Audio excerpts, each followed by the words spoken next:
Oui, bonjour à tous. Je suis Guy Michel Noël, votre formateur en BTS, MCO et NDRC sur les matières, notamment développer la relation client et assurer la vente conseil.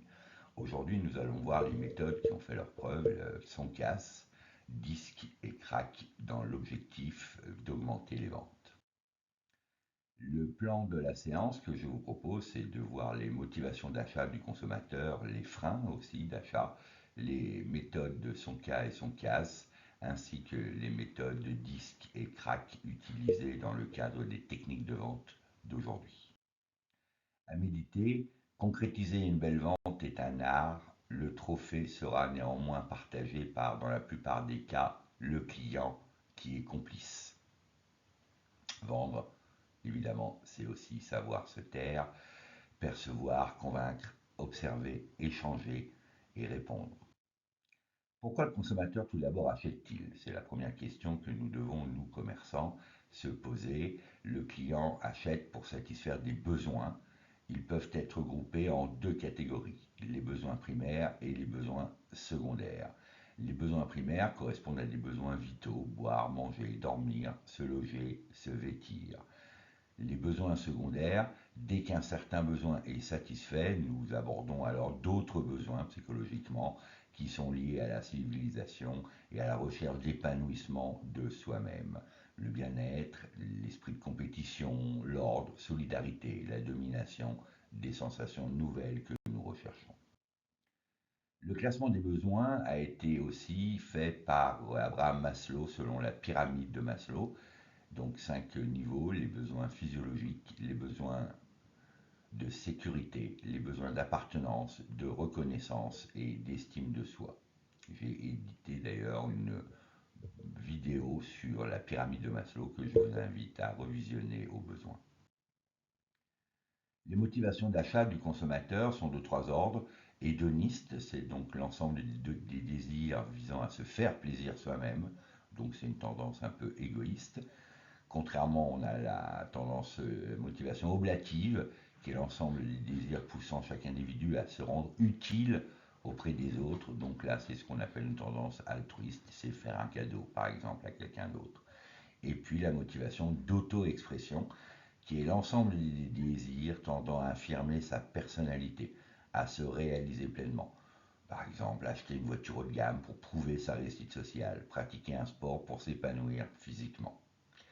Lors de l'achat, le client est soumis à des forces psychologiques positives, les motivations, et les forces psychologiques négatives, ce sont les freins.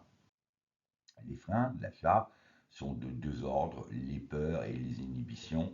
La peur, c'est acheter, c'est choisir. Le client peut craindre de faire un mauvais choix.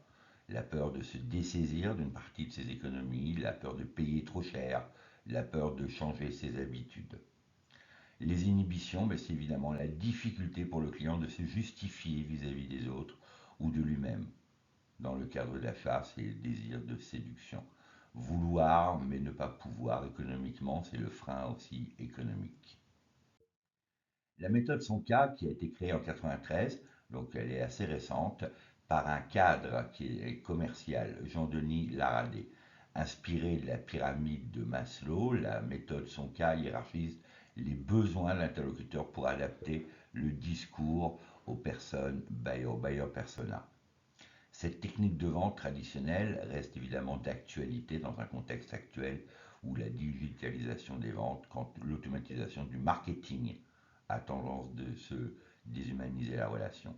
La méthode Sonka personnalise le lien pour mieux convaincre et recentre le commercial sur les enjeux spécifiques au prospect.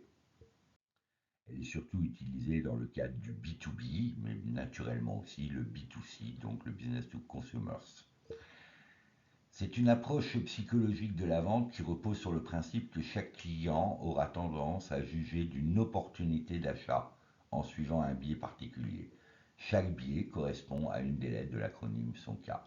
Donc le S pour sécurité, le O pour orgueil, le N pour nouveauté, le C pour confort, le A pour argent, le S pour sympathie.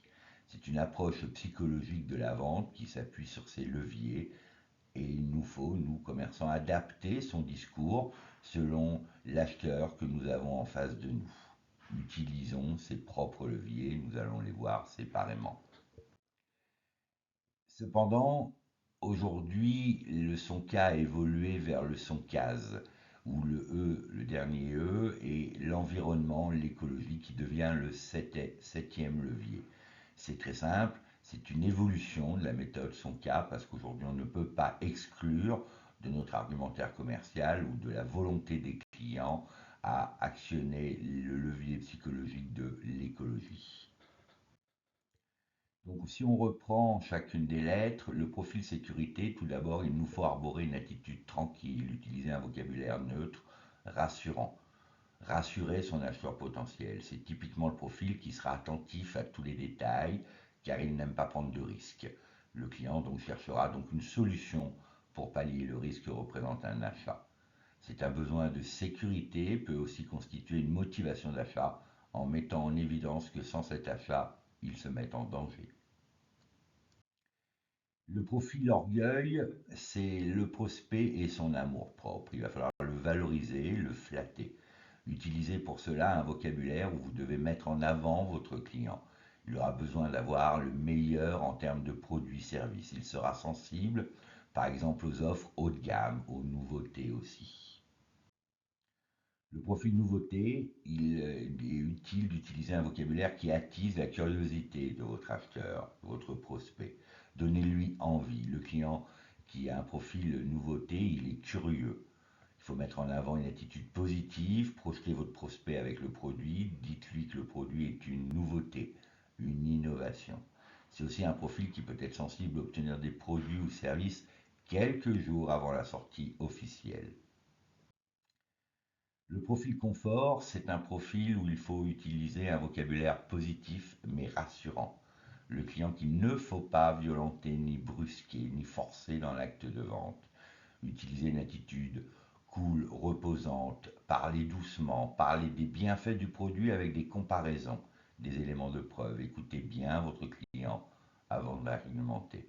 Ce client, dans son profil, a besoin d'être rassuré. Le profil argent, utilisez un vocabulaire économique de réalisation bénéfice-gain. Le client regardant qui négocie les prix, c'est un négociateur. Il faut arborer une attitude claire sur les prix, soyez factuel, positif. Il cherchera obligatoirement à négocier et à réduire le prix naturellement. Le profil sympathie, ce client est particulier parce qu'il a besoin d'être mis en confiance. Pour cela, utilisez un vocabulaire détendu. Vous allez prendre le temps de créer un lien avec ce client. Une attitude bienveillante, empathique, rassurante, un accompagnement. Ce client a un réel besoin de sentir une relation de proximité et de confiance. Le profil écologique, eh bien, on est dans un contexte environnemental qui est à rajouter, donc ce E à son cas. Et là, vous avez à parler qualité, traçabilité, origine des produits, respectant les normes, arborer une attitude naturelle tournée vers l'écologie, le respect de l'environnement. Ce client est engagé, il sera très vigilant quant à la provenance des produits. Il a besoin d'être rassuré sur l'origine des produits.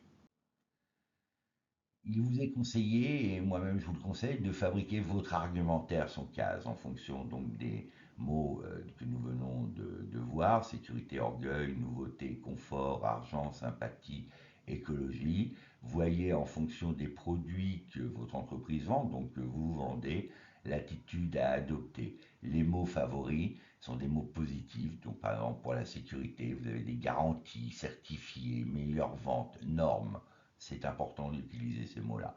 Pour par exemple la nouveauté, vous avez nouveau produit, nouvelle technologie, vient de sortir, le premier, novateur. Utilisez les mots favoris en fonction de chacun des profils psychologiques. Étant entendu que une personne n'est pas égale à un seul profil, mais il y a des profils dominants. C'est ça que nous, commerciaux, nous devons repérer avant de mettre en place notre argumentaire. De la même manière qu'il y a des mots favoris, il y a des mots à éviter. Pour la sécurité, il faut éviter la nouveauté, le risque. Pour l'orgueil, on va éviter le grand public, le discount, le premier prix. N'oublions pas qu'il y a des mots qui vont faire tilt dans l'esprit de notre acheteur et puis d'autres qui vont être rédhibitoires. Pour l'écologie, on va plutôt utiliser le responsable, zéro déchet, Made in France, artisanat, certification ISO, bio, éthique. Par contre, on va éviter des produits importés, grande distribution, plastique. L'utilisation de la méthode en entretien de vente, évidemment, c'est être en écoute active ou comment définir le son cadre de son client, le profil dominant chez son client. Pour cela, il faut écouter, valider que vous avez bien compris, donc faites-vous vérifier que vous avez bien compris dans les échanges avec votre client, approfondissez les sujets les plus importants en créant l'échange. N'hésitez absolument pas à poser des questions à votre prospect. Le fait de poser des questions vous permettra de mieux le connaître, de mieux percevoir quels sont chez lui les leviers dominants. Sans une bonne capacité d'écoute et de reformulation, il vous sera impossible d'identifier le profil de votre prospect. L'utilisation des méthodes DISC et CRAC en entretien de vente. La méthode DISC, c'est les dominants, influents, conformes et les stables. C'est évident qu'il vous faut arriver à adapter aussi votre argumentaire commercial. En effet, la vente, ce n'est pas utiliser tous les arguments possibles et inimaginables, mais utiliser les bons arguments en fonction du profil que vous avez en face de vous. La méthode CRAC, pourquoi craque? Parce qu'on reprend creusant, reformulant, argumentant, contrôlant.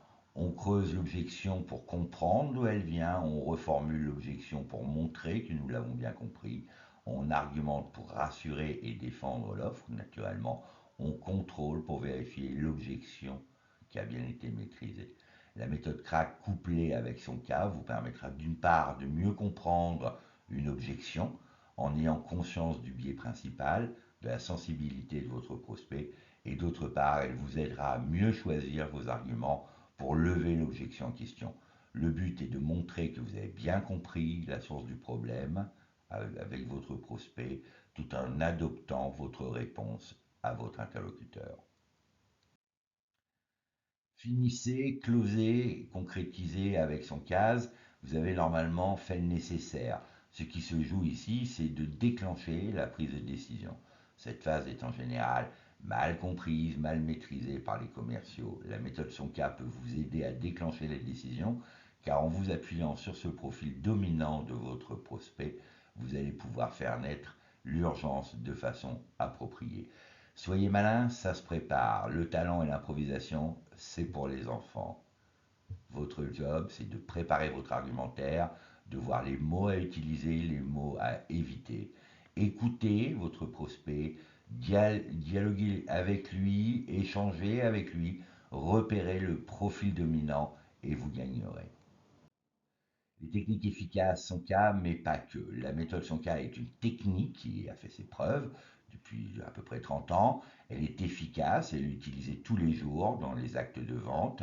Elle est là pour convaincre. En revanche, elle est insuffisante à elle seule pour structurer votre processus de vente. Il existe plein d'autres techniques que nous aurons l'occasion de voir ensemble. La technique efficacité, la technique crack, la technique agir, la technique agréable, la technique cap, 10 que nous venons de le voir, la technique speed selling. C'est l'ensemble de ces techniques qui feront de vous des bons commerçants, des bons commerciaux, des bons vendeurs. Utiliser le son K au cours de la phase de découverte, c'est important. L'idée est que si la réponse à une seule de ces questions est négative, le processus de vente doit s'arrêter. Est-ce que votre prospect est potentiellement client? C'est important. Est-ce que vous êtes la bonne solution pour lui? Ce sont des questions qui sont évidentes. La conversation sur l'avenir, un exercice intéressant, c'est de se projeter avec votre interlocuteur dans une future collaboration et lui demander ce qu'il ferait dans 2 ou 3 ans. Il vous dirait qu'il est ravi de votre collaboration. Chaque élément qu'il abordera est un indice capital pour identifier son profil. Utilisez la méthode Sonka lors de la proposition de la valeur. C'est l'objectif roi de la méthode Sonka. La proposition de valeur est l'étape où vous déployez votre argumentaire de vente pour convaincre votre interlocuteur.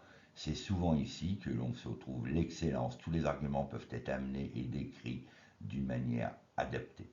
Là, c'est le talent. Présenter un prix aussi, c'est important. Le profil nouveauté, c'est un tarif spécial réservé aux premiers clients. Le profil argent, nous sommes les plus compétitifs sur le marché. Profil sécurité, ce tarif inclut une sauvegarde quotidienne et une garantie de disponibilité de 99,99%. Pour le profil sympathie, notre échange a été un plaisir. J'ai négocié un tarif auprès de mon responsable, rien que pour vous. Pour le profil orgueil, ce tarif est réservé aux entreprises les plus avancées parmi nos clients. Nous serions fiers de vous compter parmi eux.